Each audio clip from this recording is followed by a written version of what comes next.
On frotte deux ballons sur le même bout de tissu. Lorsqu'on les rapproche, les deux ballons se repoussent. En effet, on a deux raisons possibles pour que cela se produise. Le tissu arrache les électrons des ballons, qui auparavant étaient neutres, et qui sont maintenant chargés tous les deux positivement. On sait que deux objets avec une charge de même signe se repoussent, et sachant que les deux ballons sont positifs, il est logique qu'ils se repoussent. Ou bien les ballons arrachent les électrons et deviennent tous les deux négatifs. Dans tous les cas, ils auront le même signe et se repousseront. Si maintenant on approche un ballon frotté et le tissu, on se rend compte qu'il s'attire. En effet, il existe encore une fois deux raisons pour prouver ce phénomène. On s'est vu arracher des électrons par le tissu devenant positif et le tissu négatif. On sait que les charges opposées s'attirent. Là, on a un plus et un moins. Il est donc logique que le tissu et le ballon s'attirent. Vice versa, si le ballon arrache des électrons au tissu, on aura toujours plus et moins, donc ils s'attireront toujours. Nous allons prendre un ballon qui jouera le rôle de la baguette magique et nous le frotterons avec un pull. Nous déchirerons des petits morceaux de papier, puis nous approcherons le ballon que nous avons frotté avec le pull vers les petits bouts de papier qui devraient s'envoler vers le ballon. Pour cette expérience, nous avons deux hypothèses. La première, le pull arrache des électrons au ballon, et la deuxième, que le ballon arrache des électrons au pull. Le ballon avec le pull, si le pull prend des électrons, il se chargera négativement. Donc, en approchant le ballon avec les bouts de papier, les électrons seront attirés par le ballon chargé positivement. Donc, les bouts de papier iront se coller au ballon. Mais pour cela, il faut que la distance entre le ballon et les bouts de papier soit petite, car la force gravitationnelle est plus forte que la force électrostatique, sauf si la distance est petite. Il reste collé longtemps, parce que les bouts de papier sont isolants, donc il n'y a que les électrons proches du ballon qui bougeront et non les autres. Et vice versa pour l'hypothèse 2.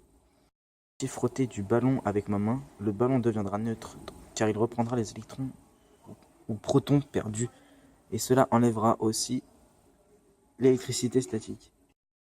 Du tour de magie numéro 3, on a réalisé une expérience qui consiste à frotter un ballon avec un morceau de tissu ou un pull, puis de regarder ce qui se passe lorsqu'on approche le ballon d'une boule d'aluminium.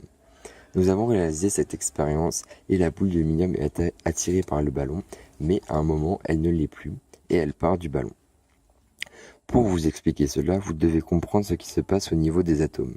Nous avons deux hypothèses. En effet, lorsque on frotte le ballon contre un tissu, le ballon va arracher des électrons au tissu. Les électrons étant beaucoup plus légers que le noyau, ils sont facilement déplaçables. Donc si le ballon arrache des électrons au tissu, ce dernier devient chargé négativement. Ceci est notre première hypothèse. La deuxième est qu'au lieu que le ballon arrache les électrons, ça soit le tissu qui prend des électrons au ballon et qu'il soit chargé positivement du coup.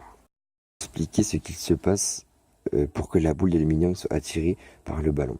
Dans un premier temps, vous devez savoir que l'aluminium est un conducteur, ce qui implique que lorsque les électrons reçoivent une charge positive, tous les électrons sont attirés vers la charge plus, contrairement aux isolants où ce sont juste les électrons les plus proches qui sont attirés. Donc, lorsqu'on frotte un ballon et le tissu, c'est ce qu'il se passe pour que la boule d'aluminium soit attirée par le ballon. Dans un premier temps, vous devez savoir que l'aluminium est un conducteur, ce qui implique que lorsque les électrons reçoivent une charge positive, tous les électrons sont attirés vers la charge plus, contrairement aux isolants où ce sont juste les électrons les plus proches qui sont attirés. Donc, lorsqu'on frotte le ballon et le tissu, le ballon devient plus. Du coup, lorsqu'on le met proche de la boule d'aluminium, les électrons de l'aluminium vont être attirés par la charge plus du ballon. Une fois que la boule d'aluminium est collée sur le ballon, ces électrons vont aller dans le ballon. Or, au bout d'un moment, le ballon qui était chargé plus va devenir neutre car il aura reçu des électrons, donc du négatif. Une fois que le ballon est positif, neutre, la boule d'aluminium n'est plus attirée par le ballon et il y a moins d'électricité statique. Car une fois que la boule est repartie, elle a du mal à revenir car elle a moins d'électrons